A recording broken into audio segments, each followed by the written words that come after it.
Hello and welcome to A Celtic World, the YouTube channel and podcast made by Celtic fans all over the world for Celtic fans all over this great big world. And look who we have joining us today. We have, well, let's say hello to Stephen in Australia, the familiar Monday sight of Stephen in Sydney, Australia. G'day, Stephen. Yeah, and what a sight it is. Hello, Gav. Hello, Dano. Hello, everyone in the comments. Great to be here on a Monday, as usual, from a very sweaty and humid Sydney. February being the most humid month of the year. So if you see me perspiring through the show, it's not because I'm getting worried or excited about anything. It's just the ambient conditions here. So good to be here. And below the screen, are we airing ourselves so that, you don't get too sweaty in your nether regions, Stephen? If you were to push back, would we all get a fright? Yeah, I think you get a laugh. I don't know about a fright. Yeah, a familiar sight at our age. I don't think we get a fright. And that's the slightly less common tones of Dano in Korea, where it's obviously not quite as hot because you're pretty wrapped up looking. Yeah, me and the Letty, we just went out for like a 10,000, 12,000 step walk. So we were out there for a couple hours. It snapped cold over the weekend, but it's like minus 12, minus 15. But yeah, today's nicer. It's sunny. So, but yeah, it's still a little bit chilly. I've got an extra kind of greenhouse style room. During the day, it's really warm, but at night from the sunlight, but at night it's a little chilly. So keeping wrapped up. Someone suggesting you look like you're up in court, Dano. You've dressed up for the occasion. Yeah, not really dressed up. Just I didn't need a heavy jacket today on the walk, so the hoodie, a little neck wrap / mask. We're good to go, especially if anything pops off. Well, your microphone is popping off as you mess with your clothes there, so we'll try not to do that. And on that note, anyone in the chat, if you want us to adjust anyone's volume, if anyone's a bit quiet or a bit loud vis-a-vis the others, let us know, because your aural pleasure is what we're here for. Not right, Stephen? That's right, yeah. Entertainment is our game. Oh, yeah. Alrighty, so what is our game today? Well, this is the thumbnail, a qualified success. And there you can see the picture of, well, lots of empty seats in the stadium and the official stadium attendance figure, together with some key incidents from the game. Everyone's favourite, KT getting a boot in the face. Oof. And then a couple of the goal scorers, well, the two goal scorers of the day, that got us through the game. Now, a qualified success, well, we were successful in the game and we qualified. That's obviously the first way that works. But as always, Dano, these titles work on many different levels. So what else does that mean? And with us, it wouldn't be a Celtic world without, some kind of double or multiple entendre to the title. Yeah, obviously qualified success is something that was a success, but could have been in better circumstances or could have been more effectively executed. It's qualified. There are qualifiers involved with the success. Yeah. So both the game itself was a qualified success because we got through, but by the skin of our teeth, really. Right. Oh man. And also the boycott, one might define as a qualified success. Obviously. Yeah, I mean, it was shockingly empty, man.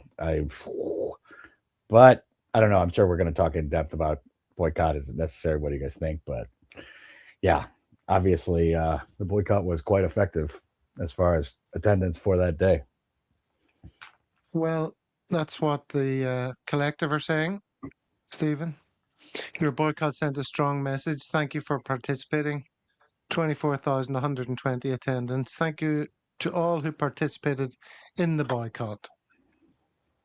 A boycott that you're 100% behind, Stephen, if I'm not mistaken. Yeah, it was. And it was a success, despite many sort of people shouting the odds and throwing about all sorts of accusations and having a go. And it's been a tough old few days to be a Celtic fan. It was quite upsetting to see, particularly someone of my age who's been through all this before. And the people who are criticising those who boycott the game are maybe a little bit too young to remember or be willfully ignorant of the fact that if it hadn't been for people boycotting, Celtic fans boycotting, there wouldn't be a Celtic. And that was what in 1994 that tipped the balance in favour of the Fergus McCann takeover. And if they hadn't done that and hadn't taken that course of action, then who knows if it'd even be a Celtic today, and it would certainly look a lot different from what it does. So those criticising those who boycotted, and I'm a person who has been through it all before. It's a really tough decision to take. I was in my mid-20s at the time, and we just lived for the football. We lived for going to the game with all my mates, and it was a really tough decision for everyone, as it is today. So anybody criticising those who boycott need to bear that in mind. I think it was a success. I think comparable cup ties at the same stage at home in other seasons, we've drew around about the 40,000 mark. So we've at least knocked 15,000, 20,000 off the attendance. And that's a not insignificant amount. So it's a very, very, it was very, very effective. And I think the fact that you've got wee unionist Brian flapping around trying to arrange meetings with X, Y, and Z Celtic fans now shows that it is working, and what we're doing is having an effect. So watching from afar, I applaud those who boycotted, because I know how difficult it is. When you mentioned wee unionist Brian there, I thought you were talking about our Brian in Banbridge, County Line. Sure, that would go down too well. Chance.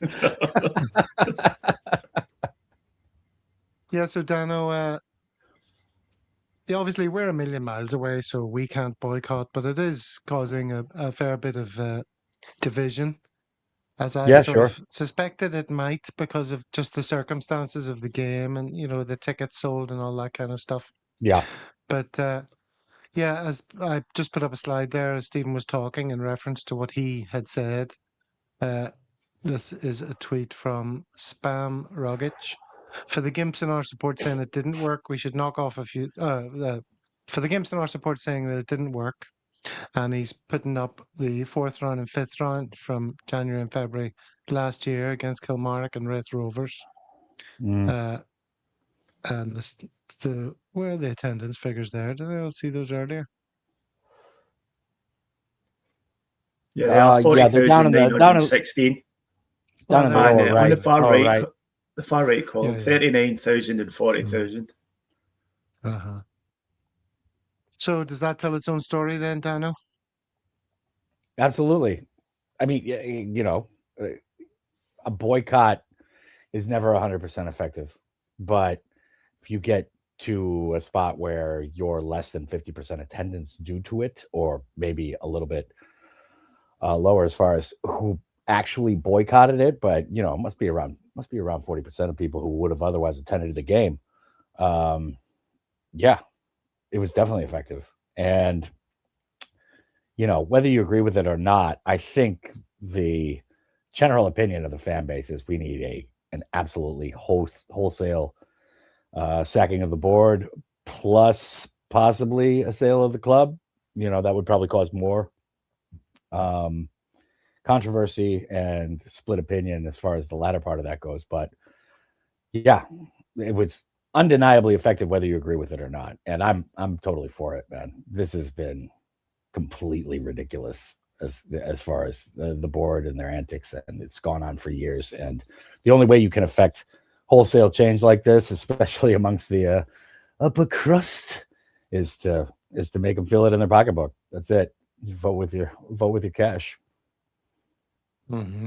Well, let's interrupt this conversation a little bit to bring up this message, because I know this is very relevant to Stephen. Stephen, have you heard this news?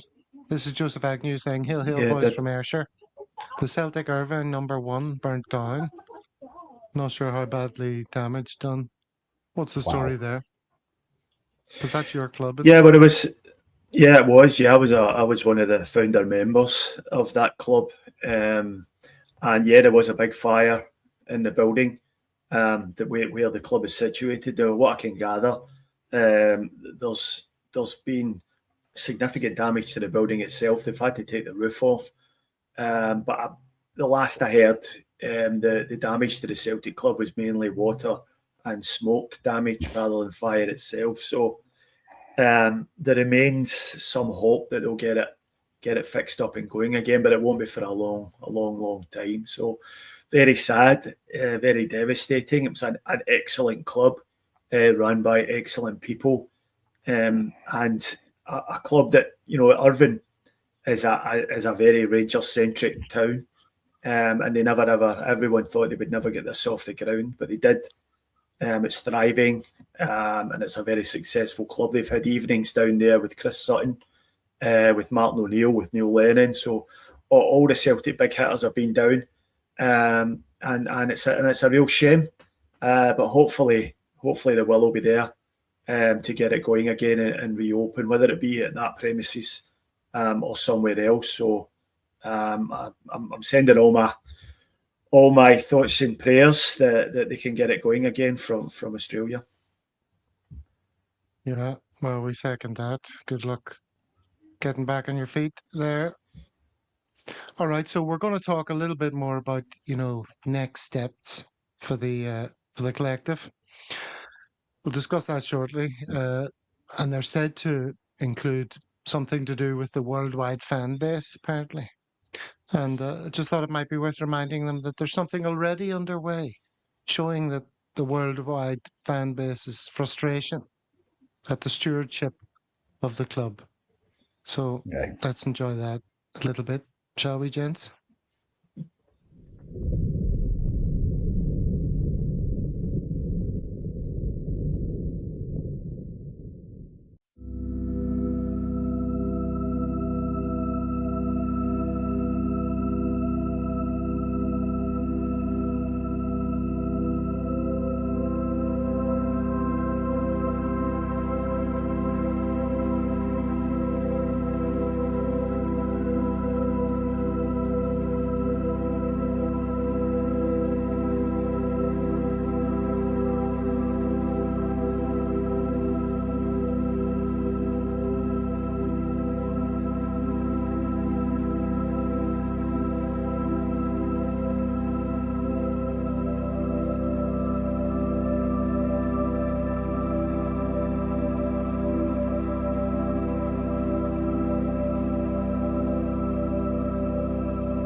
Instead of this settling for mediocre, imagine what we could be.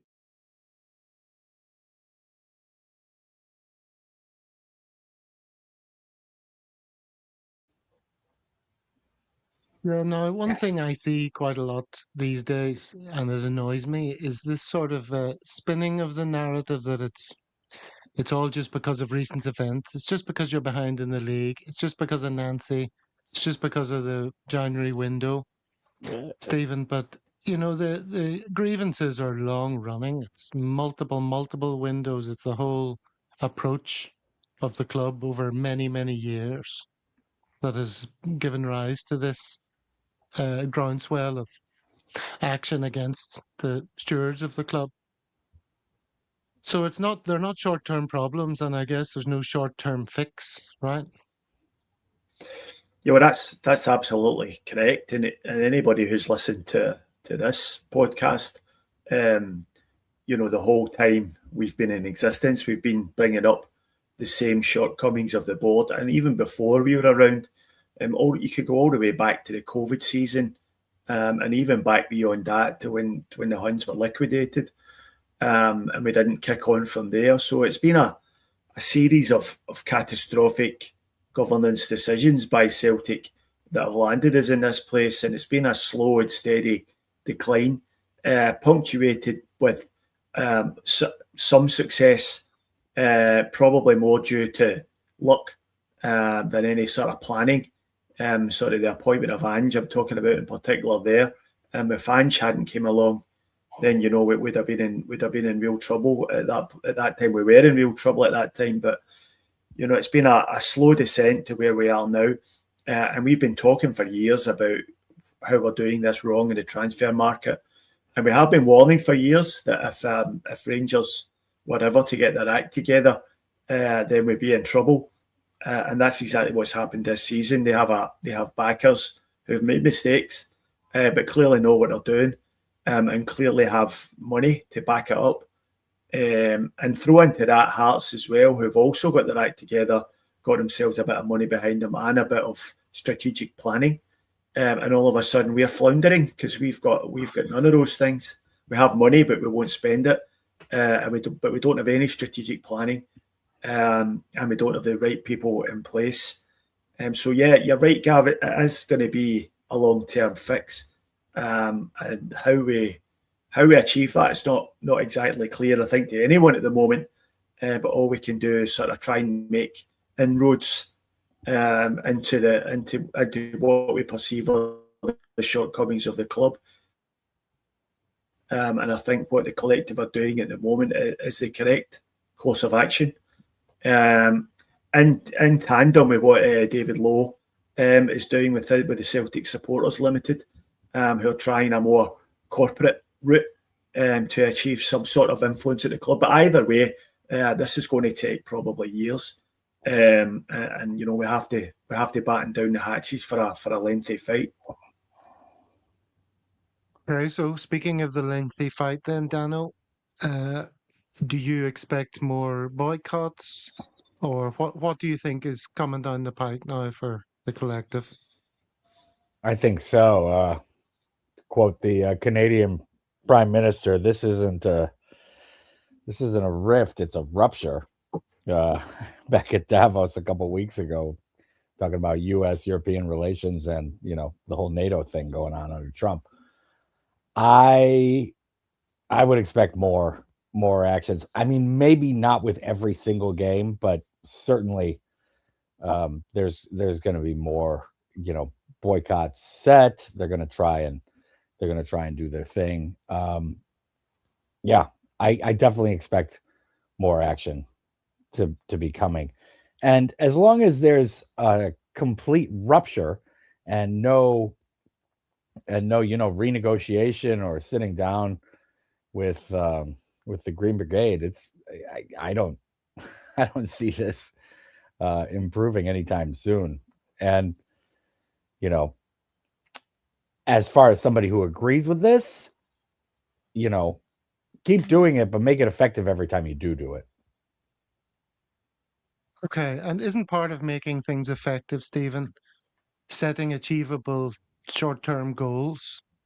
So it's step by step. Now, in the last missive from the collective, they had 3 goals stated. 1, the removal of Michael Nicholson. 2, the reinstatement of the Green Brigade, and 3, the reinstatement of fan media. And, at the time, I was questioning that in conversation with the panel. Are those really all the most important things? Is the Green Brigade getting back into the stadium not got to be priority number one in the short term? Or do you think that risks us taking our eye off the ball in terms of the greater strategy? One of the most often repeated criticisms I hear of the Celtic collective is that they don't have any achievable goals. So instead of setting grandiose plans for removal of the whole board and the complete restructuring of Celtic's governance structure, then I think it's the right thing to do to take a few smaller bites at this. And as to where we go from here, I think it all depends what happens with Brian Wilson and his supposed dialogue with Celtic supporters groups. I think all it would really take are those 3 things at the moment. And I think that there would probably be an uneasy truce could be declared if we get some sort of indication that Nicholson was moving on. And I think, to be honest with you, for all intents and purposes, he seems to have moved on anyway, because he's gone completely underground. I haven't heard hide or hair of him for the last few weeks, and he seems to have just disappeared completely. So, coupled with that, with the Green Brigade back in the ground and the reinstatement of the fan media, that would be an olive branch from the board to the fans, and it might be some sort of indication that they're listening. Now, in terms of the Celtic collective isn't going away though. That's a key point as well. So if they do these 3 things, and then that would all be agreed with a view to Celtic moving towards a more modern and progressive structure, preferably this summer, with the necessary changes made. We can't force Dermot Desmond to sell the club. So there's no point in setting that as one of your goals when you can't, you can't do it. It's not within our gift to do that. So if we could keep moving in the right direction, I think that would be a big win for the collective. And I think if we achieve those 3 things that they've mentioned, I think that would be a significant staging post on the way to real change. Yeah, definitely. How realistic are those objectives, Daniel? I think having some kind of ceasefire, some kind of compromise is definitely doable right now, especially since Martinoneill himself has called for it publicly in the media. I think, if there's anybody who can bring everybody together, it's St. Martin. So if we can come to some kind of point where we can re-engage the fans and come up with some kind of long-term plan, at least stated goals from both sides before this whole thing blows over. And we can do it over the summer. We can meet again at the end of the season. I think that would be the most agreeable situation. Whether or not it's going to happen is, it's in the wind right now. I mean, it shouldn't really be forgotten that it's easy to think that Celtic are doing all this for altruistic reasons and because they care about the fans and all this nonsense. But the truth of the matter is, we're about a month or so away from season ticket renewals landing in people's doorsteps. So they're obviously looking at that. And if the fractious relationship isn't sort of partially mended by then the club's revenue could take a major hit. So I'm pretty sure they've got one eye on that as well, which is why I think you will see some movement on the club. And I think those 3 goals are very achievable. I think Nicholson will go. I think that'll be announced fairly soon, perhaps in the summer, to give them time to carry out some sort of recruitment search. Yeah. The word is that Brian Wilson has reached out to the Green Brigade. The Green Brigade then saying that a meeting with the collective is probably more important first to do that. But clearly Celtics do see a need for that, and I can see the fan media stuff following. So I think those goals are very achievable. Yeah, definitely. Okay. Well, let's hope so. Listen, we'll talk about the game next. We'll go through some of the stills from the Dundee game. But just before we do that, a quick message from our sponsor. See if you can recognize whose voice appears in this. Every life is full of stories, and we all know someone whose story should be preserved. That's what an audio memoir is, a record of you or your loved one's life stories, family anecdotes, and poignant memories. We will talk online and then edit the recordings into episodes, accompanied by family photos and contemporaneous images of the past, creating an enduring audio-visual experience. Links can be shared with friends and family, both near and far, who will delight in hearing their loved ones' priceless stories in their very own voice. For the participant, this can be a touching, nostalgic reflection. For friends and family, a unique and precious gift in the present, and even more so in the future, where their voice, their laughter, their love can always be there. We all know someone who deserves an audio memoir. Use the discount code Celtic when you get in touch for 10% off. Whose voice was in that? Well, who's the snitch got it right? It was Dano's voice. Ah, It, wa- you already it gave it wasn't what away. Monty says. Look at Monty. Yeah, Monty's half right. I mean, you got to give him half credit. Oh, that was funny. Very good. Recorded right in the HQ down in Malaysia. Mm-hmm. That's right. Yeah, Yes, you were in town not long ago, Dano. It was good to see you in person. man, it's amazing. I mean, especially the first night I got up to Kota, to KK, as the locals say, to Kota Kinabalu. Yeah, having a few pints of Guinness and talking shite like we do online normally and doing it live was fabulous, man. Absolutely amazing. Okay. Well, let's move on to something that wasn't quite so amazing. The game against Dundee. This was still amazing. This was the starting lineup, Stephen. Your response to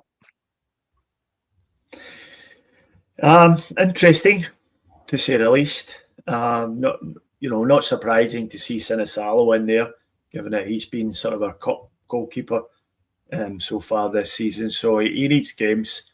We need to have a good look at him with a view to next season. So happy to see him taking his place. The back four kind of picks itself. Good to see Sarachi on the bench though, who came on later in the game to quite good effect. So he's a big in for us if he's fully recovered from his injury. So good to see him. In terms of the new guys, I think Nvuka was the only one that made the starting lineup, playing on the right hand side with Yang swapping to the left. No sign of Maeda anywhere in the matchday squad. I'm not sure whether that's an injury or whether he's just been given a rest or whatever. But Yang swapped to the other side to accommodate Nvuka in the team. So, yeah, quite an interesting looking team. And it proved to be a very interesting game. Okay, and we'll get into it. If Dano wants to put his phone down, then maybe we can make some progress here.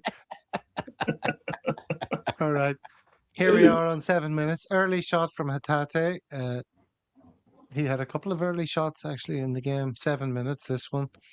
And then in 10 minutes, the Congreve shot was a bit awkward for Sinisalo. Not quite sure if that was saved or hit the post or whatever. But yeah, popped out. Hatate then has another pop on 11 minutes, which I think just goes over or is maybe saved, pushed over. And then there's another effort from distance, this time from Tierney into the keeper's hands. I'm kind of rushing through these because they're all sort of not really great chances. Yeah. This was a good chance though. Dano, 30 minutes, a scramble from a Dundee corner that went narrowly wide. Were you, was this squeaky bum time for you? The entire game up until 97 minutes or whatever when we scored with squeaky bum time. This was the first time I had an entire night to watch everything, and everything was squeaky bum time. And I mean, especially after they finally scored, it was ridiculous. Martinoneill said Maya and Engels were rested, Stephen. Fair enough. Yeah. All right, let's carry on. This is the build up to their goal, right? So we're in this position. And, oh, yeah, sorry, let's go back to that. I think this maybe misses a still somewhere in here. You can see where McGregor is in relation to the play at this point. And then the guy cuts inside. Congreve cuts in between these two, Yang and Scales. And here's McGregor in some sort of giraffe pose. Giraffe at the watering hole. Not sure what he's at there. But the fella just goes straight past him. McGregor kind of sells himself. Yeah. And is beaten. And then I'm sort of anticipating lots of abuse from Stephen for Trusty here. But he's got two players, one with the ball and another fella. And he's trying to sort of hedge his bets here and doesn't commit. And eventually this guy takes it himself, doesn't play the ball through and scores an absolute beauty, which I don't think many people can blame Sinisalo for. But Stephen, talk us through that goal and where you lay the blame and what was particularly I think the blame could be equally shared between McGregor and Scales. I think Yang sort of absolves himself by making a decent tackle, and he was unlucky with the break of the ball. The guy just pounced straight onto. I think he kind of stumbled as well, lost his foot, and lost his footing, and wasn't able to get back up quickly enough. But McGregor was hopeless. The guy just sort of walked round him. His body shape and position was all wrong, and the same with Scales. His body position was all wrong, and he just showed the guy inside. Basically, the guy had once he stepped it inside on his favoured foot, then he opened up the goal for him to shoot.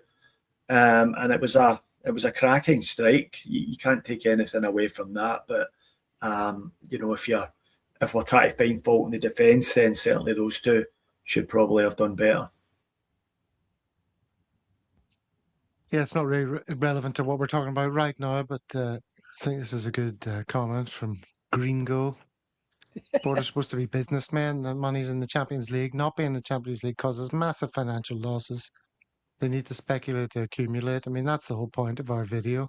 The opportunity was there over the years for us to grow into a confident, progressive, modern Champions League club. And that is not a chance that was taken. All right, back to the game. Here's another chance that wasn't taken. Your boy Tierney. Snapshot in the box, straight at the keeper. Dano, did you enjoy Tierney's performance? He was involved in so much. He was. I generally enjoyed Tierney's performance, and I mean he put on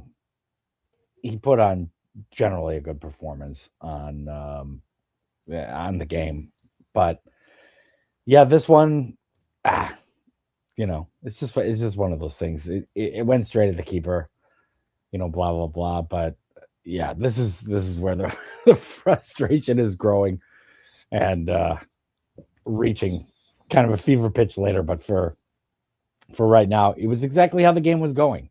And it took a monumental effort to overcome that deficit. Monty saying Congreve, which is a really weird name. It's kind of an odd word. It sounds like a word that should mean something. I attempted to Congreve with or I don't know what it is. Is a player we should monitor, keep tabs on, be linked with, according to Monty. I didn't watch this game, I have to say, live, because it was on the middle of the night. Maybe Stephen got up, I don't know. Maybe you did, Dana. But I watched it. It's so much easier to watch these games when you know that it was okay in the end. I can Yeah, just imagine what sure. it was like to watch it, you know. Well, this live. one, Must this have one, been in It was unbelievable. particular. Yeah, Did you watch it live, Stephen? yeah, Yeah. I did, yeah. And it was Yeah. a horrific experience. It really was. Brutal. There's anybody who didn't think that we were out the cup, it's just lying. It's as simple as that. When it gets to 95 minutes and the referee has added on 5 minutes injury time and you haven't scored, then you're thinking, well, that's it then, and it's all going through your head. I mean, it was 4:30 in the morning kickoff here in Sydney. So what was that? Be about 6:30 or 6 o'clock. You know, we're sitting there knackered, desperate to get back to bed, but your head's buzzing because you think, you know, you're going out the cup and there's going to be all sorts of ramifications. You know that the new players are going to get the blame, and there's going to be all sorts of crap flying around. So I don't think I've ever been as relieved to see a ball hit the net. But I didn't notice. You know, there was a few Dundee players looked okay, but you know, I don't think I'd be pushing the boat out to sign any of them, to be honest with you. Get back to Tierney for a minute. I thought Tierney was excellent, as he has been for weeks now, and he's kind of turned it into our main attacking threat down the left hand side. A couple of really good balls fizzed across the box again, and managed to see out most of the game, despite being on the end of another 2 attempted murders by Dundee players. So he's shown his robustness, despite the fact he's almost on a weekly basis he's getting kicked off the park with no protection at all from our friends in black. So that's to be expected. But I think a lot of our fears about Kieran Tierney and his injury situation have been allayed. Yeah, well, he's certainly being tested to the max, isn't he? I mean, as you say, he gets as much protection as Dano on a Saturday night in Seoul. That's not a lot. I'm protected neither from time, nor space, nor people. You gotta, or STDs. Well, you gotta. Well, no, you know, generally, Korea is generally good on that. But if you go out and you don't catch the last train, you gotta go out all night. So, yeah, you know, it's just people coming at you all night. And if I've got a gig, oh my God, it's 3-4 hours on the decks and it's madness. But yeah, it's about the same, you know. General bombarding.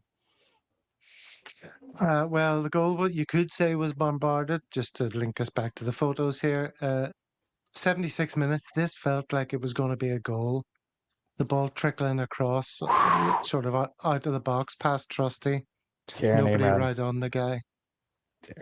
Thankfully, the sort of between Sinisalo and Tierney, they sort of snuffed it out, thankfully. But yeah, that was a horrible moment, I'm sure, if you're watching live. And then Tenekte goes on his wee twisty running cross. And, oops, no. I don't know why we don't have the right slide next. Tenekte's wee twisty running cross. He's looking the part at times, isn't he? I mean, when he's on it, you really fancy him, don't you, Stephen? Well, I think you know, we've been saying for the last few, certainly I have for the past few weeks, a lot of people have kind of written him off, putting a line through him. But I think there's a lot to like about Tenekte, even when he's not playing that well. I think there's a willingness there. There seems to be a willingness there to learn and get better. He's working very closely with the coaches, seemingly, and you can see improvements in his game. And that was, I think, you know, albeit he came off the bench the weekend, I think that was probably his best game in a Celtic strip, and because he scored one and assisted the other one, and really made all the difference in the game. So the little drop of the shoulders for the first goal to sell the defender, and then a really good ball fizzed across for Junior Amadou to get a little flick on it was a really excellent piece of skill. And one of the accusations that's levelled at him a lot is that he's got no end product. But you know, that was certainly an end product. And you could make the argument that now that he's got some decent strikers in the box to aim for, making decent runs and pulling defenders away, then you'll probably see his assist numbers rising exponentially for the rest of the season. So let's hope so. But I'm liking what I'm seeing from Tenekte. Like what we're saying from Tenekte, and also Adamu. I'll forgive you there for a little slip of the tongue with the new player there, Stephen. Amadou. Sorry. I'm sorry.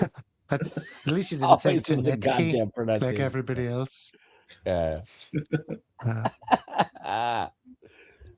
But yeah, no, that was it was great to see him scoring. He looks like a sort of confident player, doesn't he? I don't know about you, but I'm not basing it on the game yet or anything because we don't have the data. But Adamu looks like a player who, just facially, even he looks really confident in himself. Unlike the other fella whose name escapes me. What's his name? The winger. Mvuka. Right, yeah. He kind of looks. He's got a face that has a hint of self-doubt about it. Daniel, do you go in for this sort of thing? I don't, but what I do know is that Vuka, yeah, I would have the same problem remembering his name, just like you did right at the moment. Look, But he's I'll got tell a you what, face that I'll tells tell you you what. I mean, kind he's of not back terribly healing. confident. Yeah, kind of. I don't know. It's a bad angle, maybe. Like, kind of looks like he's got a little pudge there. I hope he's not that out of shape. But yeah. I mean, the other thing is Adamo, man. That goal had some. Shall we use the Glasgow term, gallus? You know, there's a little back heel action going on there, putting it right where it needs to be. That was magic. Like that was the type of moment that we absolutely needed to even things up, and it was fantastic. And yeah, that's the kind of thing that you need when you get transferred from somewhere else and you're kind of readjusting and you get that spark to start off. And as far as Tunekti goes, I've thought he's been an impact player, almost the entire time he's been here. Keeping a realistic timeline on this thing from transfer to the next year when players really kick on, I think Tunekti's been great, man. I mean, he's always been active over there. He's had his bad moments, but this type of thing has been expected for any type of player realistically, and he's going to need to, have his teething moments and get everything sharp. But I love Tunekti, in the list man. of And he's players from a who've been great doing footballing it this country. season. Yeah. In the list of players who've been doing it this season, he's, not that far down the list. He's Exactly. relatively He's close to the top. exactly. He always creates action. He gets his foot on the ball. He's going places. We can't say that for everybody, even in the attack at all. So yeah, I like Tunekti, man, and he's got enthusiasm. He likes playing at the club, and that's what you need, man. You need some talent. You need some enthusiasm and wanting to be here and wanting to get better. So let's hope he does. Exactly. All right then. So 1 minute into extra time. This is the goal, isn't it? That's when the goal came. Do you know I watched the Premier Sports highlights? And whatever video I watched, it was, yes, we've equalised. It's 1-1. Hooray. And then it went into extra time. And then there was lots of chances. And then the game was over. And I was like, hold on. Didn't we win 2-1? And then I went back again. And there was no second goal in the package, the video that I was watching. Don't know what happened there. But anyway, I had to go find a different highlights package to see the goal. And this was Tunekti himself. Stephen, was crisp enough finish here. Nice bit of work. Yeah, lovely 1-2 with Luke McCowan. And that's it's little 1-2s, like giving goals like that open up back defences. So it was great stuff. He showed real good composure. He shaped his body to go far post, and he's went near post and fooled the goalkeeper. Got some real venom in the shot, and he stuck it away. So very, very pleased for Tunekti. As I said, he's had a fairly difficult time since he's come into the team, and he's clearly, he's clearly got something, and he's definitely an asset to the squad at the moment. So, I feel a bit for Mvuka on the other side, because it's really, really tough to come into this Celtic team at the moment. There's all sorts of toxicity around the club with boycotts and the fans at war with the board and all that, and it can't be easy, especially if you're a confidence player. And I actually seen a couple of comments about him from Celtic, and I know social media all the usual caveats and all that. There was a couple of guys saying, "I hope I never see this guy again," after 45 minutes of playing for Celtic. So it's not an easy team to be coming into at the moment, and the same goes for Tenecti. But I think it's to his enormous credit that he's just plugging away there, and he's coming away with the goods. I mean, a lot of people said the same about Nicholas Kuhn, and he's the best player we've had for ages. Anyway, Sriracha coming in for some love here. Sriracha looked cool as F, smiley face, says Franny. This was an effort from him, 4 minutes into extra time. Sriracha is a quality player. He just oozes quality, doesn't he, Dana? Yes. Good player. I mean, okay. Obviously, the star on the day was Hamilton for Dundee. I mean, he scored the goal. He was seemingly everywhere. I mean, I remember McFadden talking about it nonstop during the game, and he was right. But yeah, good-looking player. There's a few good-looking players on Dundee, man. I mean, they gave us a game for a reason, and I don't think anybody in the support just blowing them off. Always Dundee, is thinking about the bigger picture. Like, hey, maybe there's a player or two here to pick up that are maybe good fits in the future. Sriracha gets us up the pitch if he could just stay fit. Doesn't make many mistakes. That's what I like about him. He's a good decision maker. He's a Uruguayan international, and he'll be going to the World Cup with them. So, they don't hand out Uruguay caps to Diddy's. He's clearly a good player. Kind of fell out of favour at his South American team, and we've took advantage of that for the loan signing. Unfortunately, we don't have any option on that loan, so the chances are he'll probably return to his parent club in the summer, which is a real shame for me because he is a good player. Between him and Tierney, we really get that left back position sorted for the first time in many years. And if you could get him onto a permanent deal somehow, then you wouldn't have to worry about the left back. But that's one of the few positions of the team you wouldn't have to worry about in the summer. So let's hope we can magic something out of that situation. A couple of people pointing out that highlights package was from Ronnie, Celtic fans video. He apologised later for the missing goal. So I thought I was going mad, actually, when that happened. Somebody had a comment there about someone was saying that Negron's value. Oh, this is it here. Anyway, let the Green Brigade back into the stadium as the atmosphere is too still and quiet. For me, Negron value will shoot through the roof and we'll be lucky to hold on to him next year. He's the next person featured in the highlights here. Unbelievable opportunity here. I was sure this was going to be a goal because he's usually got ice in his veins, Dano. And he's able to find the space when he's right in front of goal like that. He kicks the ball where the goalkeeper isn't, which should be a pretty obvious thing to attempt, but he does it. But he didn't do it here, did he? Right at the keeper. He didn't. And if you're underappreciating this skill as a Celtic fan in the future, for this year and last year, God, everything in front of goal has been so poor. So absolutely, this is not a skill we can underappreciate at all. So yeah, back to my point, Well, Brown Warrior thinks you may have a particular set of skills. He's asking if you're a hitman for Opus Dei. Yeah, we had Opus Dei, and then Tony Soprano's hitman. I think I'll go with Opus Dei, I guess. There's definitely a theme here. Yeah, Monty was saying he was only joking about my slight lisp. I do have a slight lisp. That is something that is definitely a thing. I do have a very slight lisp at sometimes. So if you're a hitman for Opus Dei, Dan, you must have your. I'm saying if you're a hitman for Opus Dei, you must have your cilice wrapped around your thigh there.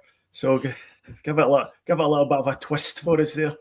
Well, naturally, but I've only shown Gav that. That's That's a VIP showing. And he's fond of a bit of flagellation as well at the So, weekends. Aren't we all? naturally, it's the church. I'm a strict devotee to the Church of Rasputin, shall we say? There, dude. All the comments are coming in for Dano's attire. Yeah, of course. All right, so then let's just wrap up the game while we're here. Jeez, we're 50 minutes in already. Possession stats roughly equal. More attempts, both on and off target. More corners, more fouls. Shots on target here is 8-2, 23-9 total shots. Yeah, so I mean, we We got deserved completely dominated, man. We got completely dominated in that game up until tying it up. That was basically it at the last possible second. Well, according to the stats, we deserved the game to win. Yeah, I You don't think know. that's I not think true on that's. the face of I it? don't know if we got. I don't know if we got Okay. dominated. I think, Dundee is a cup tie, so there's no point in them sitting back for a nothing each draw. They have to come out and try and make a game of it, and give them credit. They did.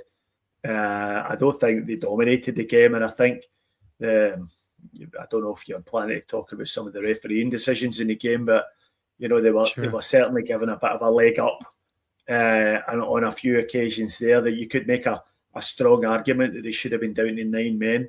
There was 2 particularly horrendous challenges in the box, and Celtic should have had a clear penalty. With the SFA now rewriting their own rules to justify not giving Celtic penalties. So I think if all that had gone against Dundee and in our favour, and you're probably looking at a fairly comfortable win today. Now, I remember, Stephen, talking to you about the Yang incident in the Hearts game, where John Beaton sent him off for nearly kicking someone in the head or in the face. Now, obviously, you'll say, well, if nearly kicking someone in the face is a red card, surely kicking someone in the face is a red card when your foot's up at head height like that. I can understand that. But I remember at the time when we were talking about the Yang one, you were saying like raising your foot like that has never been a red card in the history of football. It's always been a yellow. So if we ignore that recent history, is there any case for this not being a red? Well, not. I mean, if you look at it in the context of the Yang red card, then Well, that's what I'm saying not to do. Obviously, okay. That's the case. Fair enough. I mean, but I think what they tell you is, I mean, a high boot is a yellow card and a foul, but this was a high boot with force, and there was real force behind the kick to the head. So I think that for me is the thing that pushes it from a yellow to a red. The actual contact that he's made with Tierney's face, and I think, and again, if you look at that, I mean, you can see it there. He's basically. I'd be surprised if he's not got a broken nose this morning. It's a really terrible tackle, and he's well off the ground. So it's reckless. He's endangered an opponent, and there's real force behind it. So to me, that's all the criteria for a red card. So it should have been off 100%. I agree with that. And now, staying on the officials, Dano, here's a post from Lint. We're all familiar with wanky guys like Douglas Ross, but why elevate him to positions of power? That's a real issue here. Society should have shunned him and stunted his growth, kept him down. Instead, we need to tolerate his immature, enthusiastic fucking bumbling in public. He really is, as they say in Glasgow, a wet wipe of the highest order, isn't he? Douglas Ross, look at him, the state of him. Talk to me about how much you hate Douglas Ross, Dana. Being that I don't know a fucking thing about him. All right, well, Steve, will you fill us in? I don't know too much about him, but I will say the refereeing was sub-ziggy, as usual, man. Scotland. It's just piss. For those of us who don't know, Douglas Ross is a man who doubles as an MSP in the Scottish Parliament for the Conservative Party, and also runs the line in his PFL game. So that I mean, if that doesn't sum up the man, then I don't know what does. He's also a prominent member of the Parliamentary Friends of Israel, which also I would say sort of sums him up. And his antics, exactly, an absolute blank stain. His antics in the game were just really, really borderline, atrocious. That one you showed there, where he's standing in front to stop a corner being taken, only to realise that the ball was actually in the correct place, and then he's blew for a ball that goes out. He said it's gone out for a goal kick, but it never has. Yeah. Absolutely no way. Just a wanker. And one thing to say about the refs, it's not really a surprise that we could see the refereeing getting worse and worse over the past few weeks for us, and Rangers getting more and more decisions in their favour. The referees smell blood in the water now, and this is when they come into their own, and you'll see it. And this is another situation where you're looking for strong leadership from Celtic to not miss in the bud, but again we don't see it, and I think you'll see more and more of this in the weeks to come. Yeah, so it does look like we're going back to those old days. 5 penalties for Rangers in their last 6 games in Scotland. I mean, come on. Yeah. And our players getting booted in the head and no red cards, penalty shouts going against that VAR decision where Javan Chara gets pushed. The picture that they used for VAR was just, before he was in the box getting pushed. That's absolutely outrageous. And the one from the Rangers game during the week there, where Tavernier pulls the guy down as the last man, and it just gets waved away when he's already sent off one of the opposition team for a last man offence, and that was at 1-0 to Rangers, and that just completely changed the game.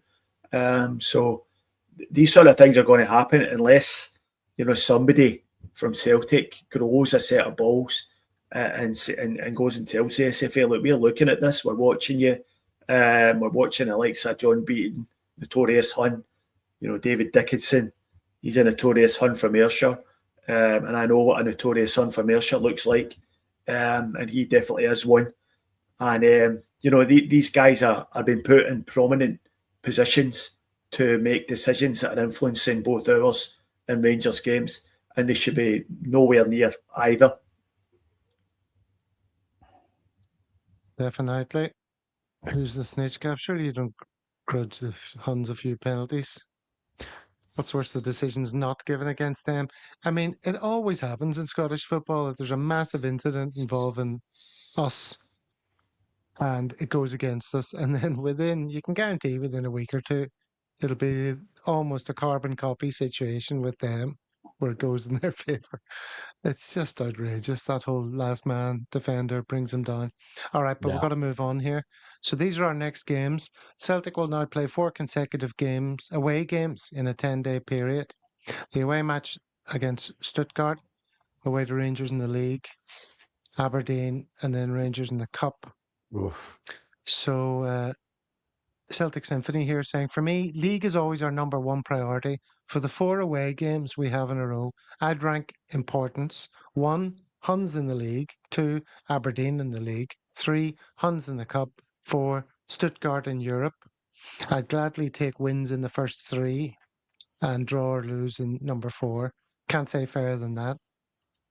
Dano, you go along with that priority? Absolutely. Were you paying attention there? Yes, I was. I'm taking part in the chat, so I can't do it for my screen right here. However, I think that's generally true. I think it's generally true. Paying attention to your away fixtures. I think, especially in football, soccer, your home fixtures tend to take care of themselves. Although we haven't been able to take that for granted this year, but I think that is a general rule. And if you especially take care of yourself away from home, you are fucking rolling. So, yeah, I mean, 2 fixtures, way to Rangers, plus the European night on a Thursday. It's a tough ask. But we can do it. We can do it. I mean, I think this last game where we were supposed to lose is something that we can really kick on from and get the supporters behind and maybe reach a truce. But yeah, this next period is crucial, man. It's crucial. We're getting towards the end of the season, and things have to start rolling right now. Yeah, a lot's going to depend on the outcome of these games, Stephen. Absolutely. Yeah, I think you're right, but I think we should really be mindful that we've got 2 games to play before any of that. So we've got Livingston at home on Wednesday night, then we're away to Kilmarnock next weekend. So I'm pretty sure Martin will be focusing on those 2 games. But I don't disagree with what was said previously there. I think the league has to be the priority. Cups are nice, Europe's nice, but I think if you could. If somebody offered me winning 2 of those games out of the 4, I think I'd take the Rangers League game and the Aberdeen League game as the 2 most important of the 4. So I think we can win all 4, and that's what we should be aiming to do. But let's get the 2 games out the way first before we even think about those. Dano, does the noble history of the Scottish Cup not put the hairs in the back of your neck up? I mean, we at least want to win a double. So I don't know. It's hard to, cut away half of those games and choose which 2 you would like, but the league is paramount. So absolutely. I mean, if it's Rosemary's Baby or something, I'll take the league games and cut out the other cups, which are just kind of frosting on the cake. We need the cake, and that's the league. Absolutely. All right, let's talk about a few little transfer issues. AOC, Dano, you're a big fan of AOC. I wouldn't say a big. Yeah, I'm generally a fan, but a big fan of, I don't know, mainstream. Are we Democratic. talking Alexandria here or Alex Oxlade-Chamberlain? I'm talking about both. All right. But yeah, I like the pickup. We'll see what it is. Adding some veteran leadership aside from Cal Mack and Tierney, ostensibly, especially with our injuries, I think could be a big win. But yeah, generally, and especially in the last game, midfield, man. I don't know where we've been overall with that unit. This year, I think the midfield has really struggled. I think he's going to add kind of a Moy presence that we need at the moment, but I could be wrong. I think it's a good pickup. Look at this. Praise for you, Dano. You're cool as fuck, mate. Keep it up. Brilliant, mate. Hail. Can't be bad to that. That's not fucking true. But thank you. We've never had that. We found Dano's mum. We found Dano's mum's login there, have we? I think that. Her well-known moniker on the internet is Peter Larkin, so I guess we're busted. Yeah. So Rio Hatate's off to Brazil. Stephen, what do you think about that? Off to Brazil after the window closes because we've got the Ox. Yeah, I'll just have a quick word about Alex Oxlade-Chamberlain first. I think we really need him to be good. I know there's a bit of a gamble, a bit of a Hail Mary about the transfer, but every team from Utrecht to Dundee and everything in between has just been running through our midfield recently. So we need to hope that he brings some experience and some stability into the middle of the park, just like Aaron Moy did. So I'm really looking forward to seeing him in a Celtic jersey, and let's hope he's let's hope he can find the form that he showed for Arsenal and Liverpool. I think Dano is so excited by the bromance there that he's had to disappear. I don't know what for. I'll hesitate suggesting. Stephen, you're the know why I'm the housewife house favourite, apparently. Yeah, I don't know how that is. I'd love to know why that is. Is that from a housewife? Do you think this is a true story, Stephen, that we have a pre-contract offer for Xavier Schlager of Leipzig for the end of the season? I mean, that's a bit like a club that plans ahead, Yeah, you would like to think so, wouldn't you? You would like to think that was a real thing because he's a quality player. And that would be a sign of life in our recruitment department, that we might be we might be actually looking beyond the next couple of weeks for once, and maybe looking towards summer qualifiers or something like that. So let's hope so. I mean, I'll believe it. I'll believe it when I see it's all signed, sealed, delivered. But I'd love that one to be true. Really? Okay, we're still running over a wee bit here, but I've got a couple more links to show, so we'll just do it instead of wrapping the show early or before I can. This is Shawnee Boy in America. The Plowboys Fela is happening this weekend in Philly. So he's recovering from a 3-day bender. Here's all your fellow Americans, Dano. What do you think of these picks? Some big beards there. Yeah, a lot of beards, a lot of kind of wide faces. It's part for the course. Yeah. That's our two men from Wednesday nights, 8 p.m. Eastern. Yeah. Shawnee and Chris. Yeah, and I've definitely been meaning to get on with them and have a pop at everybody, but yeah, we'll see.